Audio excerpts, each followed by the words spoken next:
And hello, everybody, and welcome to the Weekday Warriors of Wrestling, being recorded on Wednesday, June 2nd, 2021. I'm Eric Clancy, joined by Patrick Kelly. We've got, I don't want to say a lot to talk about. We got two major things to talk about. We had Double or Nothing over the weekend. Happy Memorial Day, by the way, everybody.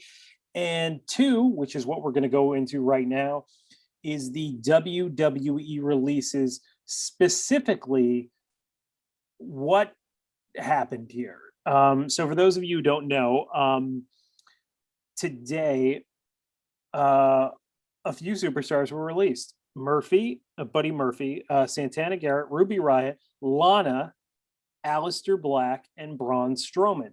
Now, Braun Strowman and Aleister Black were the ones that I saw reported in most places. Some people talked about Lana, but I saw like Fox News and the New York Post and some other places talk about both Strowman and Black. And to me, if they released everybody but Braun Strowman, that wouldn't have shocked me. Like, none of these releases really shocked me. Aleister Black in particular, I know they just debuted him, but the fact is he hasn't been happy there. And he's a guy that his Tommy End character was over before he went to WWE, and I think he's going to be able to go to a number of British companies or AEW or New Japan and have success. But Braun Strowman, I think, shocked most people. And I think there's either two things here. One, either something major happened with Braun Strowman that we don't know about. Yeah, right. Or the second thing, which a lot of people are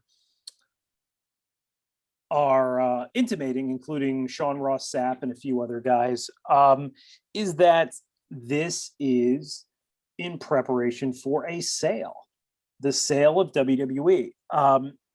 I think that is incredibly interesting. And Vince McMahon has stated before that he's like, oh, we're always open to offers. And he's talked about that in articles that have come out in Variety or Deadline or some of these other ones. And I always thought when he said this, he was just just saying stuff, because to me, I never thought Vince would ever give up control of WWE. And maybe he's not. Maybe this is just complete. I mean, this is complete conjecture. This is something we don't know that this is happening. It just seems like releasing a big star, a guy who won the world title last year at WrestleMania, who competed in the main event in a world title match like 2 weeks ago. That just seems very odd. And it seems like the kind of thing you would do before a sale to cut talent. I mean, for those of you who don't know, when Bret Hart had signed his contract in 1996, his 20-year contract, Vince McMahon I want to say at some point in 97, I want to say like the summer of 97 or the spring of 97, Vince McMahon met with a consultant. I can't remember if it was like McKinsey and Company or who it was, but he met with a consultant agency, and he's like, if I want to take this company public, which they did 2 years later, what would I need to do? And one of their big things was like, get rid of as many long-term big contracts that you can that screw up, profitability in the future. And most of the guys he had locked up, Michaels, Undertaker, Austin. Yeah, Austin. I don't know if he had Austin locked up at that point, but he wasn't going to give him that Bret Hart size contract. And those guys were like locked up for like much less money. Michaels and Undertaker, I think, had $750,000 a year downside, whereas Bret's was like 1.5, and I don't think he thought Bret was producing. So a lot of people were like, oh, he couldn't afford the contract. Vince McMahon could afford Bret Hart's contract in 1997. The reason he got rid of him was to make the company more appealing for an IPO 2 years later, which just taking the company public 2 years later. So now when you see Braun Strowman, who, was I think getting in excess of between $1 and $2 million a year from what I've heard, that seems like shedding some debt, or shedding some expenses. Now there's also the theory that oh, they're going to be touring again, so they're going to have to hire back drivers, production people, and the profits are going to be down compared to where they were. So they want to make sure that they're mitigating lower profits as much as they can for Wall Street, which absolutely could be the case. But yeah, so very interesting because a lot of people are talking about this. What's your gut say on this, Patrick? My gut reaction is whatever it is, it's big. There's something else going on that we're not aware of, whether it's a WWE sale to NBC that's been speculated, or Braun, there's some kind of behavioral issue going on that we're not aware of. But to see the headline, Braun Strowman released by WWE, that is pretty shocking. Not that Braun was like a Cena level or Austin level star or anything like that, but this is a guy that was a WWE branded guy. And he was one of those guys that I couldn't envision going anywhere else. So to see him on the chopping block, it's like, man, there's something going on here. So I can't really say that I have like a gut instinct of what is going on, because right now I've got like 14 ideas floating around in my head, because whatever it is, it's something. Yeah, it's weird because this is, and I could be totally wrong on this. I don't know Vince McMahon. I've never spoken to Vince McMahon. I don't know anything about him. Well, I mean, I'm sorry, I know things about him, but I don't like know him personally or how he is. But my gut reaction to Vince McMahon has always been he likes to run WWE. That's what he likes to do. He likes to achieve greater heights with WWE. He likes to mentor talent. He likes to be involved in the creative process. He likes to continue to build his brand. And to me, like, selling WWE just seems so antithetical to everything he's done. I feel like there probably have been offers in the same way UFC was sold years ago. I mean, WWE is a proven commodity. So like, you'd think that somebody like, whether it's the, like Amazon or Disney or, NBC or whatever would want to buy it. But it's very weird that Braun Strowman, like I said, is the one that really sticks out. Aleister Black, like, whatever. Like, I expected that to happen at some point, just like Andrade. That does not surprise me at all. I'll be honest with you, I forgot that Aleister Black was even there. Yeah. That's how little they'd actually done with him. So it's like his didn't really surprise me all that much. Yeah, no, and I mean, there's like, these are people that, I mean, like the three women for very different reasons, but Santana Garrett, Ruby Riott, and Lana, like, for companies that need female talent, AEW can always use more female talent because WWE's they got Miro, so I'm sure Lana's going to be getting a call. Yeah, and like, it's not like Lana's a great worker, but people forget that like the second biggest draw of like 98 and 99 was Sable. Like, people will always go, oh, it's The Rock and Austin and Foley. I'm like, up until like 2000, like, Sable was a bigger star than The Rock. Sable was a bigger star than Foley. Sable was a bigger star than Triple H and The Undertaker. Like with the exception of Austin, like, Sable was a huge star. So like,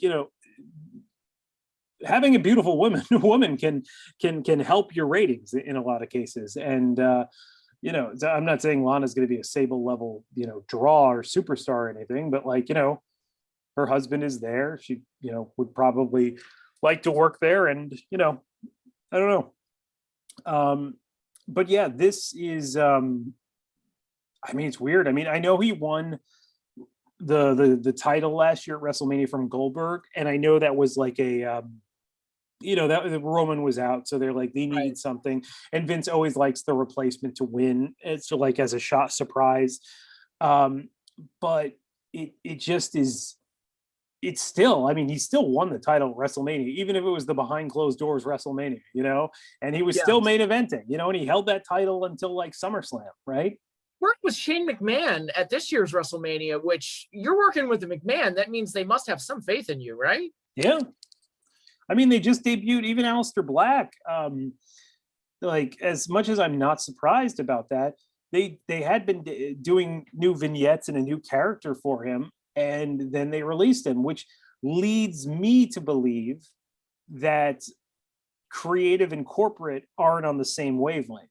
And that, like, I think the directive generally unless there is a creative problem, to just proceed as everything is normal. So they may not get those memos that we're doing X, Y, and Z, and they're just told, hey, we're getting rid of this person. And it's not a creative decision. And it's not that we don't have anything for them, because they probably don't want Tommy End showing up in AEW. I'm sure they don't want Braun Strowman showing up there, although I think Impact would be a good landing place for him. But having big, strong guys, that's something that AEW doesn't have a ton of. And more than they did when they started. But these are guys that, I don't know, it's just very odd. And with Daniel Bryan off and them still trying to retain his services, and that's another thing we can talk about, is that New Japan discussions happened last week where WWE contacted New Japan to see if there could be a working agreement if Daniel Bryan could work some dates there. Because I think they're desperately trying to keep him. Now, I'm not saying that Braun Strowman is as big of a star as Daniel Bryan. I don't think he is, but he still seems like such a McMahon project and a guy that he wouldn't want to let go, which is why there's I don't know, it's just a very, very surprising release today. Yeah, and if this is the idea that was thrown out there, if this is leading to an eventual sale of the WWE, that does feel like a very un-Vince thing to do. But also keep in mind, there's the inevitability of Vince can't do this forever, and it makes me wonder if this is ultimately where this is going. Has Vince finally decided that he's ready to hang it up, and this is just what he's doing on the way out? Yeah, lots of people are talking about it on Twitter. Vince is 75, and I know everybody jokes around and 75 going at his speed, which is pretty intense. Yeah, and everybody's always like, "Oh, Vince is gonna work until he's gonna live forever," and he's not, and he's gonna hit a wall, and he's a guy who's worked very hard, and that's going to impact him at some point. So maybe that's a decision that he's made. But we're gonna see. Maybe this goes nowhere. Maybe in I don't know, 2 months, nothing's happened, and it turned out, they didn't think Strowman was worth the money, and they got rid of him, and that's it. But it seems boy, seems very odd. Again, it's one of those things that there's more to this than we know, whether it be a behavioral problem from Strowman that'll probably come out sooner or later, or if this is something bigger going on behind the scenes in WWE. I guess it's just one of those things we'll just have to wait and see and speculate on until that happens. Yeah. So why don't we move on to Double or Nothing 2021? It happened on Sunday. And what do you think of the show, Patrick? Honestly, I loved it. Top to bottom, it's just one of those shows where it was a 4-hour long show, 5 if you count the pre-show, but it just flew by to me. It was just an exciting show from top to bottom. I enjoyed it. Yeah, so I really liked it. I thought it was a breath of fresh air to have a crowd and a really hot crowd.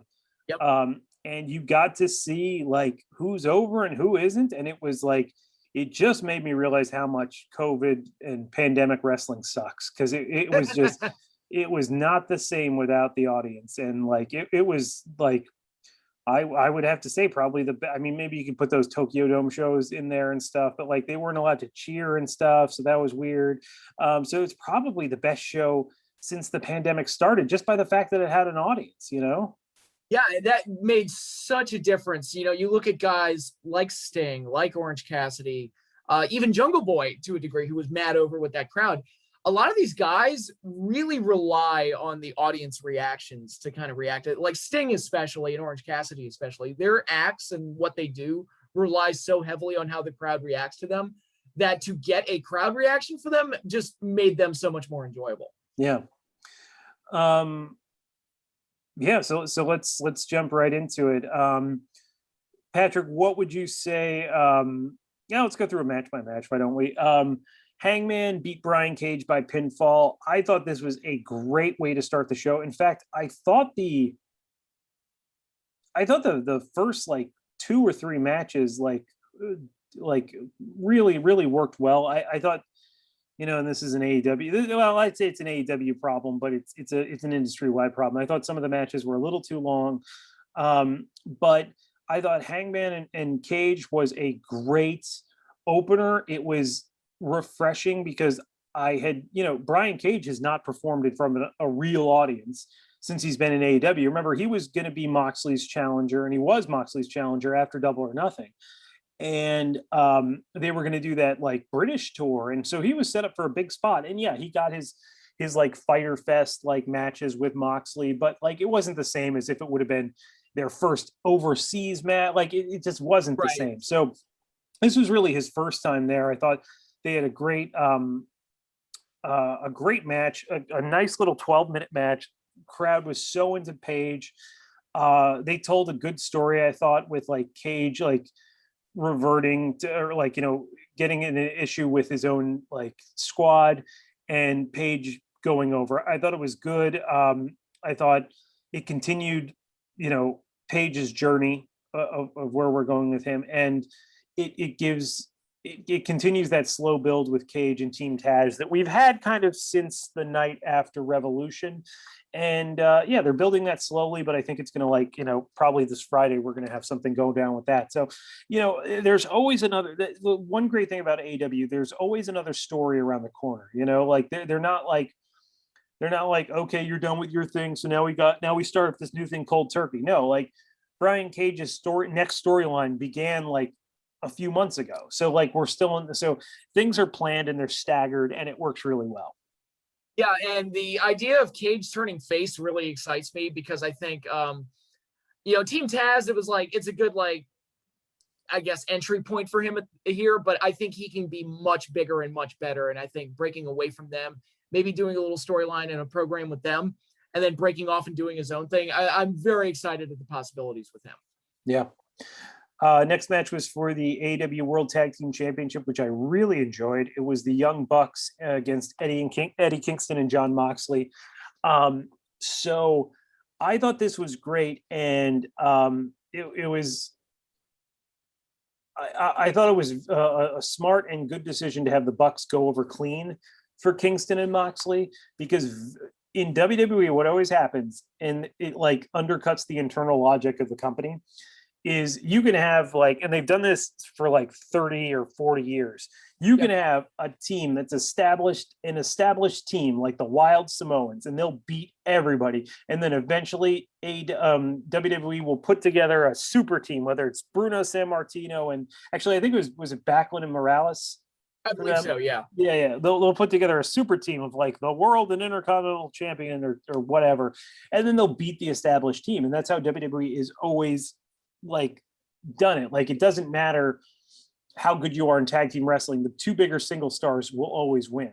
And AEW has so far not done that. And Jon Moxley may be the kayfabe best wrestler in the company. Like he's only lost from like Kenny Omega's cheating, really. But the Young Bucks are the best tag team, and they've established, and despite the fact that they're heels, and despite the fact that Jon Moxley's the biggest star in the company, they had them go over clean, and it doesn't hurt Moxley because he's not in a consistent tag team compared to them, and they're better in that arena, and I think that works, and it gives you more possibilities than the way WWE does it. And the Bucks are their top tag team attraction, so there's a reason to maintain that and keep that going forward. The match itself, very exciting, and I love the mix of styles with the Bucks. They're heels now, but they still have that kind of high speed, high flying type of style. And Kingston and Moxley are just straight up brawlers. So I love it when you can get, especially in a tag team situation where you can get differing styles mixing together. And I thought that all came off really, really well. And I was legitimately shocked, but pleasantly so, that Moxley was the one that ate the pin and not Kingston. Yeah, I thought so too, and I think it was a good move, and I think it puts a statement for them as far as what they're going to do with tag team wrestling. One of these days, I'm hoping the Bucks main event one of these shows. They've said for a while that they're going to have the tag titles in a main event, but we haven't seen it. I thought this could have been that night, but I guess they wanted to go out on a babyface win. Next up, we had the Casino Battle Royal for an AEW World Championship match. Jungle Boy won it, eliminating Christian at the end, and I was shocked by this. I thought for sure Christian was going to win, but they really. We've heard for months upon months that they're like they want Jungle Boy to have a big win. They're going to give him a big win, and it's never really happened. Last year he had that really good match with MJF, and he's had some stuff with like Dax Harwood, but they moved him along slowly, which I think is fine, and I think it's smart. And I think they were probably saving it for an audience, and he got his big win now. I thought it was great because I think Christian Cage at 47 is not your future. Jungle Boy at 23 or 24 might be your future. So I think that's smart and the way to do it. So I thought that was good. I would love for him to be called Jungle Jack Perry. I agree with JR on that. I think Jack Perry is a much better name, and like you get an in when you're talking about him, because you could say, hey, it's Luke Perry's kid, and like people kind of know who that is and what that means. So I think that's better. But I thought this was a great kind of star-making performance for him, and I liked it a lot. Yeah, it was a lot of fun and a nice surprise. And if there were any indicators, again, we talked about it, who's over and who's not. Christian, no disrespect, he's kind of gotten over like a wet fart in church. Yep. Jungle Boy was beloved by that audience, and I was like, oh God, if they go with Christian, which I thought they were going to do too. If they go with Christian, this is going to be bad. But no, they gave it to Jungle Boy. They made the right decision, and the audience loved it. It was great. Yeah, absolutely. So the next match we had was Cody and Anthony Ogogo. I thought Ogogo handled himself well for his first like real big match, and I saw a lot of chatter online, and I have to call it out. There were so many people who were like, oh, Cody wins again. Cody's going to have to, he puts himself over anybody. First of all, Cody's lost the last two pay-per-views. He lost at Revolution, and he lost to Darby at Full Gear. This idea that Cody like goes over everybody is not true. I mean, up until before Double or Nothing, he did not have a winning record at pay-per-views. So, if you want to make guys like Brody or Darby, then he's going to have to win a lot of his matches. So the idea that like everybody's just going to beat him and it's going to mean something forever is not true. You got to keep him strong so that when you do anoint a guy like Darby, which is paid off really well, then it means something. And like, what are you saying that Anthony Ogogo's had two matches and he comes in and he beats Cody Rhodes? Like, I think it was perfectly fine.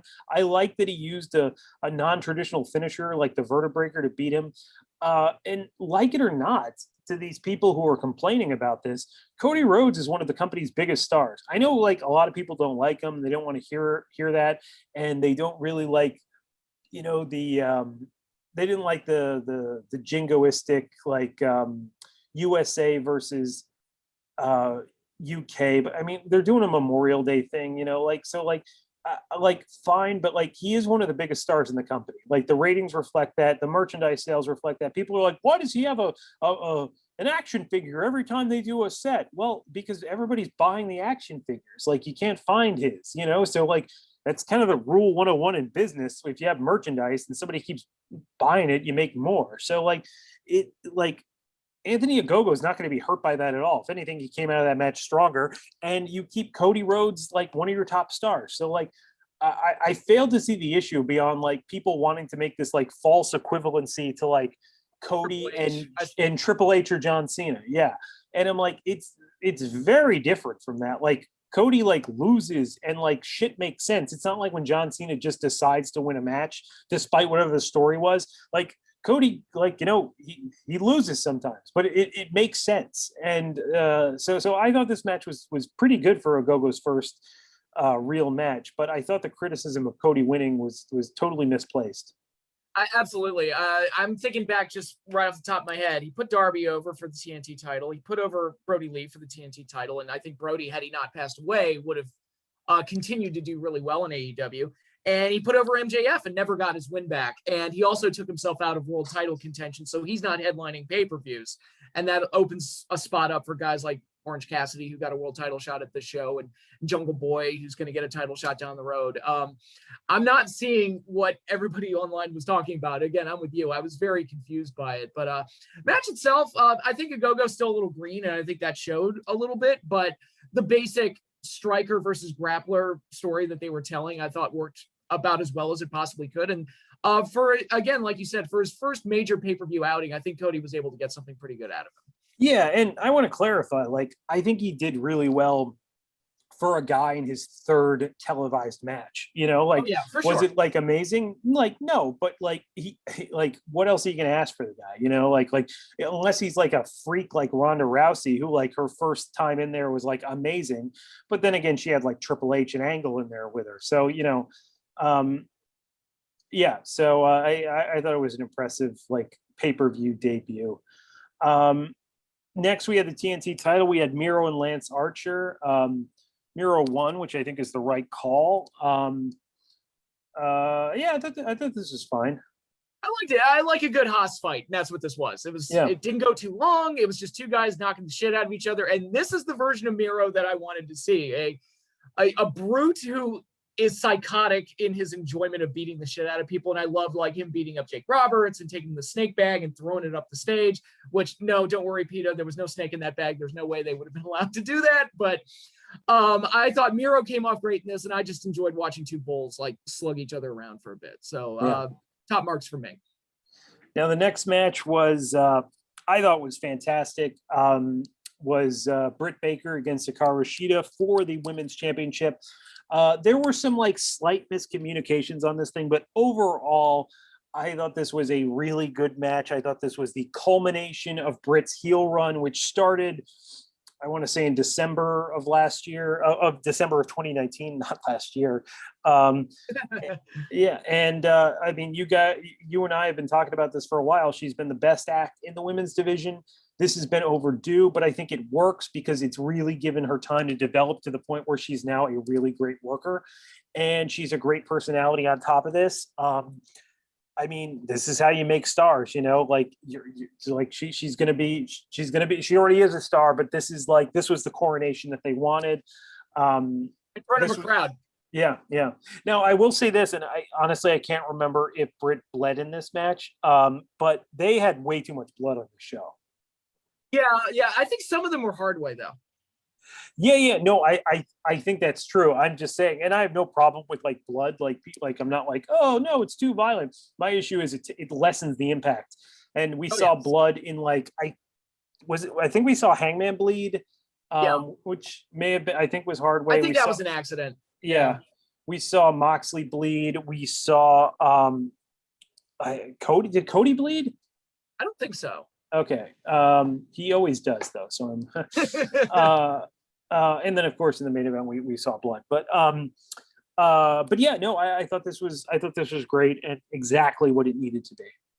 Yeah, and I don't think I've ever yelled "Thank God" so loud, because in the closing minutes there, it looked like they might pull the rug out from under her again, and I was like, no, don't.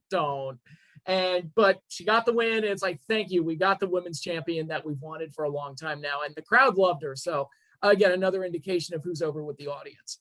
Yeah, and I think, with the exception of the Jungle Boy match, like there wasn't a lot of surprises on this show. Like the people you expected to win did really, so and a lot of people were like, oh, that sucks. But I mean, like on the other hand, if it's clear and it makes sense, then you go with it, Yeah, you don't Russo it. And it's like, well, they're expecting one way, bro. So you gotta go the other. You swerve them, bro. I'm gonna have the Emperor kill Luke Skywalker because they're expecting Luke to win. And I'll say what I said. I think DDP said this. I can't remember who did. There's a difference between expecting and wanting. Now you can expect and want something, but like if somebody wants something, it's okay to give it to them if they really, if you've told the story that you want to tell. Right. Correct. So next we had Sting's first match in front of a live crowd since 2015. Darby Allin and Sting took on Ethan Page and Scorpio Sky. Now, when they put Ethan Page and Scorpio Sky together, I thought it was kind of a step back for both men because Scorpio Sky just got out of SCU and he's like, oh, I'm the face of the revolution. And then he just lost his title match and then went back into a tag team. And Ethan Page, he debuted in the ladder match, like, you know, as a new star. And then, he just goes into a tag team. Now, that said, in front of a crowd, both guys looked amazing. Like Ethan Page has great stature, has a great look. So does Scorpio Sky. They had a lot of heat, and they got to work with Sting, who is Sting, and Darby Allin, who, you know, over the past like 6 or 7 months has become, you know, a top star in the pro wrestling world. A guy who like legitimately like draws people as far as viewers and keeps them there. So arguably AEW's greatest creation so far. Yeah, him or MJF. Yeah. Because he's a guy I'd never heard of him until he worked that match with Cody. Yeah. Because we did know people did know MJF before AEW. Yeah, but Darby, he was a complete unknown to me, and then he just came out of nowhere. Yeah, no, a true original. So this was like a good spot. I liked the match. I thought it was good. You know, Sting is old, but he certainly moves around better than you know some people his age. And I thought it was good. I thought, like, you know, a lot of times, and you guys, if you've listened to me for long enough, you know that I'm always like, well, you know what, you can't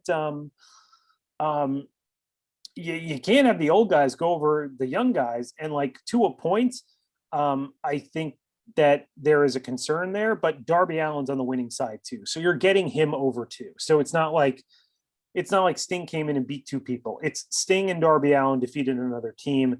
You are building new future stars. Yeah, and I think there's still an effort on AEW's part. It's like, look, we're not going to shit on Sting like we did, like they did in WWE and gave him that horrible run. And I'm a huge Sting mark. He's probably one of my top 5 of all time. I was texting somebody while the show was going on, and I said, Sting is probably the greatest superhero wrestler of all time, meaning, excuse me, of the guys that are cut from that like Hulk Hogan, Ultimate Warrior, Goldberg type of cloth. I think Sting is the best one of that style of wrestling. And he over-delivered here. He looked much better than I expected. And Darby got to look good in the process, and Scorpion and Ethan Page got to work with the legend and elevate themselves a little bit. So I thought everybody came out of this looking good. Yeah, I will die on this hill.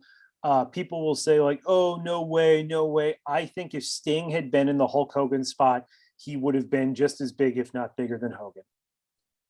It's one of those interesting what ifs. It's fun to think about. I think the fact that he was better looking, he had hair, he was a better worker. I thought he had more definition. Like, I'm not talking about, like, a lot of people are like, oh, who cares who's a better worker? I'm like, I'm talking like aesthetics. Like, I do think that stuff matters. I do think when Vince says he's got a superstar look, there's something there. But I think Sting had a better look than Hogan did. That's why I think to a point, that's why WCW was competitive for so long, because they had guys like Sting and Luger with Flair that were like real stars and did compete with WWE. I mean, millions upon millions of people watched that Flair Sting match in '88, and you know, the best that made him. Yeah, and so I think if he had been like the replacement instead of Warrior or whatever, I think we'd be having a very different conversation. But I thought the match was good too. The only thing that would have held Sting back from being a top WWE star in the 80s would have been, like, I know Sting doesn't like working a really huge schedule, and I don't know if he could have worked like the same schedule that Hogan was working back then, where it's like, you know, every other night. And that's why I think that's one of the reasons why Sting tended to go to places like WCW, like TNA, because he liked the easier schedule. And who can blame him? Yeah.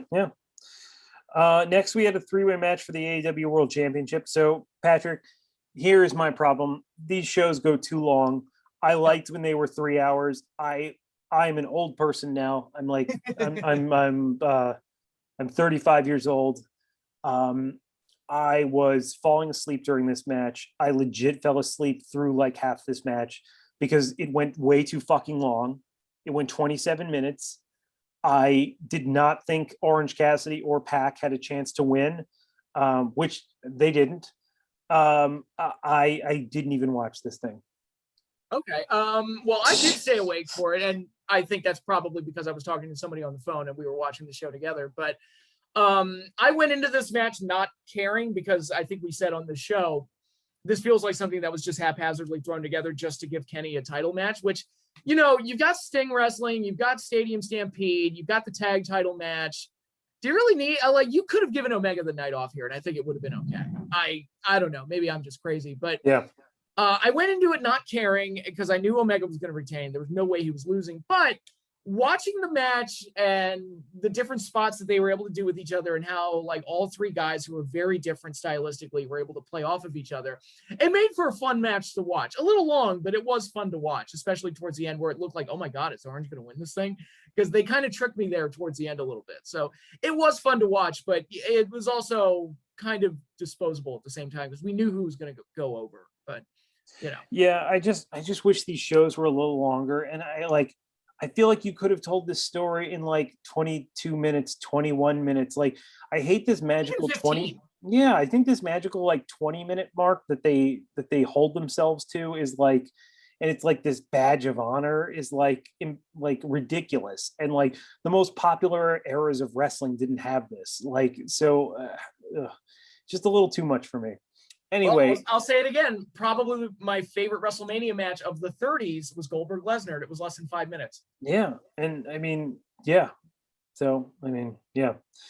All right. So the main event was the Stadium Stampede match. I love this. I thought in a poetic sense, it was a great way to start and end the pandemic era of wrestling with the Stadium Stampede in the same way that like when, Double or Nothing 2020 happened, like everybody loved it, thought it was great. It was in that right point of time when there was nothing on television, there was nothing happening, and it was something kind of the country needed. And this is kind of a great cap off that. It wasn't like too jokey or cutesy. It had the violence you were looking for. And I know I was like, oh, why are we doing this after Blood and Guts? And to a point, like I'm still like, but you know, I understand they wanted a big inner circle win in front of a crowd, and I think that worked really well. And you know, like you got Jericho beating the shit out of MJF. You did a lot of things here. So MJF got some aspect of comeuppance without really being defeated because Sean Spears got pinned. You know, you got all the crazy spots you wanted to do, and you had a big moment for Sammy Guevara, who, you know, like Jungle Boy, like Darby Allin, like best in your future. Yeah, Hangman Page, like these guys, like they're positioning these guys to be set up for something in the next, you know, few years. And having him pin in the ring and go out on top on that show, I think meant a lot. And I think it was the right call because, like, you know, like I said, MJF didn't get, his team got beat, but he didn't get beat. So I think that's the most important thing. Yeah, and my favorite part of this entire thing was that they did give the win to Sammy Guevara. I thought poetically he was the one that left the group and had the biggest falling out with MJF, and he was also the one that surrendered at Blood and Guts. So if you're going to give anybody kind of the redemptive win for the inner circle, it felt appropriate that it went to Sammy, especially since he's the big singles guy that seems to have the most potential moving forward. So it was nice to see him get that big moment in front of the audience. I thought it was great. Yeah. Yeah, so I thought really good show, really fun.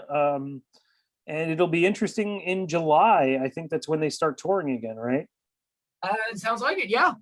It'll be great. It seems like the audience is ready for that. They're like kind of starved for live wrestling. So it'll be good to see. I hope they, you know, I hope they input some sort of like, make sure you're vaccinated like thing, or like the passport New York has, but it'll be good to see live crowds back.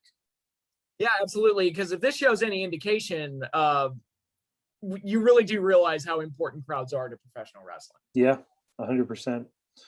All right. Anything else you want to chat about before we wrap up here? No, just a quick reminder, submit your questions for future Q&A segments to Weekday Warriors 2020@gmail.com. Yes, please do.